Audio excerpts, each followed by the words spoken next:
भामाशाह जयंती और जदयू कार्यालय लगातार गहमा गहमी बनी हुई है। सुबह से ही हम आपको विजुअल के माध्यम से दिखा रहे हैं किस तरह का माहौल है पूरे जदयू कार्यालय में। भाई अब धीरे धीरे यहाँ सभी जितने बड़े नेता हैं जदयू के वो पहुँच रहे हैं। एक एक करके हम तस्वीरों के माध्यम से आपको दिखा रहे हैं।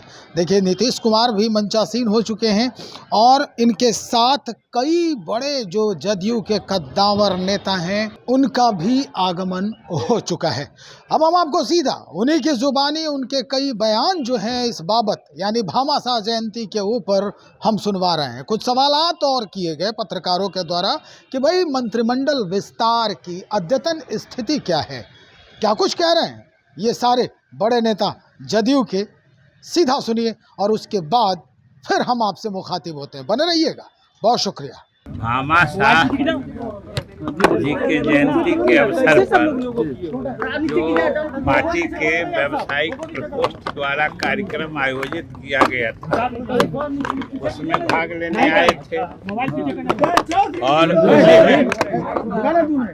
और उसी में अभी वो कार्यक्रम में भाग लेके चूंकि उनकी दूसरी भी व्यस्तता थी इसलिए वो उस कार्यक्रम में चले गए। और ये पहली दफा नहीं है या ये पहला कार्यक्रम नहीं है। मुख्यमंत्री जी अनेक अवसरों पर पार्टी दफ्तर आते रहते हैं और कार्यकर्ताओं से भी मिलते रहते हैं। इससे कार्यकर्ताओं का भी उत्साहवर्धन होता है। और आज पार्टी की तरफ से भामाशाह जी के जयंती के अवसर पर कार्यक्रम था तो स्वाभाविक था ना, उनका तय था कार्यक्रम। मंत्रिमंडल का विस्तार भी होने वाला है। देखिए वो सब हो जाएगा, जब होगा तो आपको सूचना मिल जाएगी, जल्द ही होगा। मैडम एक चर्चा हिस्सेदारी की बातें हो रही है, महिलाओं को 33% हिस्सेदारी मिलनी चाहिए। इस कैबिनेट में मिलेगा 33% हिस्सेदारी? देखिए जरूर यहाँ हमारी सरकार जो है महिलाओं के हित के लिए तो देख रहे हैं कितना काम हुआ है। हमारे आदरणीय नेता नीतीश कुमार जी ने कितना काम किए हैं, ये कहने वाली बात है, इतना काम किए हैं। मैम जब मंच पे गाना बजा तब आप काफ़ी भावुक नजर आई, आपकी आंखें भी नम नजर आई, तब नीतीश कुमार जी ने ताली बजाने का इशारा किया, क्या कहेंगे? देखिए उनका ये हम सब लोगों पर आशीर्वाद रहता है, स्नेह रहता है। वो चाहते हैं कि सब लोग एकदम खुश रहे, तो ये उनका आशीर्वाद प्रेम का ही नतीजा है कि सबको पार्टी परिवार के जितने भी लोग हैं वो चाहते हैं सब प्रसन्न रहे, सब खुश रहे, सब पार्टी के काम में लगे रहे। ठीक हो। मैम पप्पू यादव का जो वीडियो है उस पर क्या कुछ कहेंगे महिलाओं के लिए जो अमर्यादित शब्द यूज किए गए?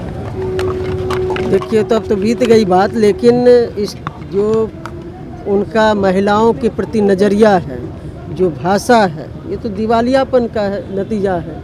लगता है मानसिक रूप से दिवालिया हो गए हैं, क्योंकि उनके घर में भी बहन है, बेटी है, माँ है, पत्नी राजनीति में है। तो इस तरह की भाषा का उपयोग नहीं करना चाहिए, महिलाओं को अपमानित नहीं करना चाहिए।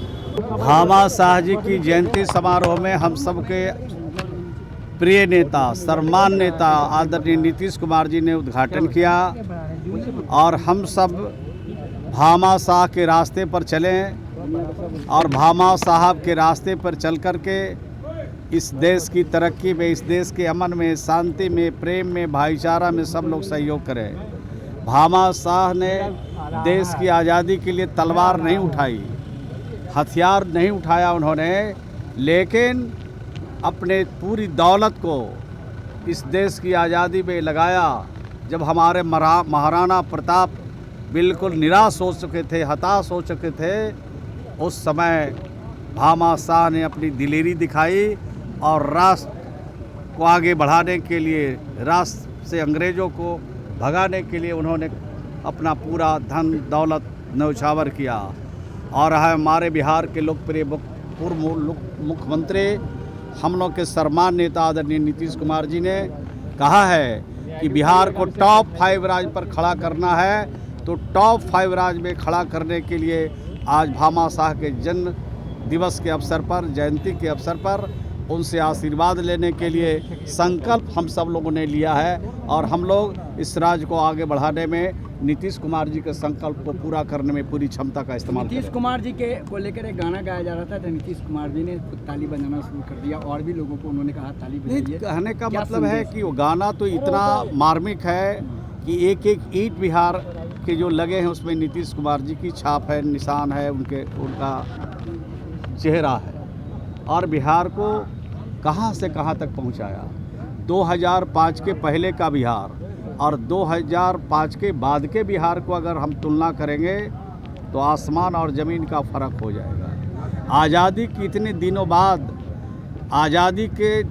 दिनों बाद अगर 21 साल का अगर इतिहास लिखा जाएगा तो मैं समझता हूँ कि देश में पहला राज बिहार होगा जहाँ इतना स्वर्णिम इतिहास बिहार का होगा, जहाँ अर्श से फर्श तक और ज़मीन से आसमान तक हमारे नेता ने पूरी तरह से बिहार को आगे बढ़ाने का काम किया।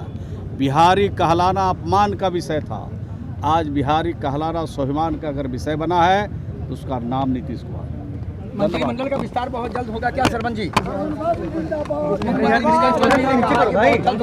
इंतज़ार कीजिए, थोड़ा इंतज़ार में मज़ा है, इंतज़ार करिए, बहुत जल्दी होने वाला सब।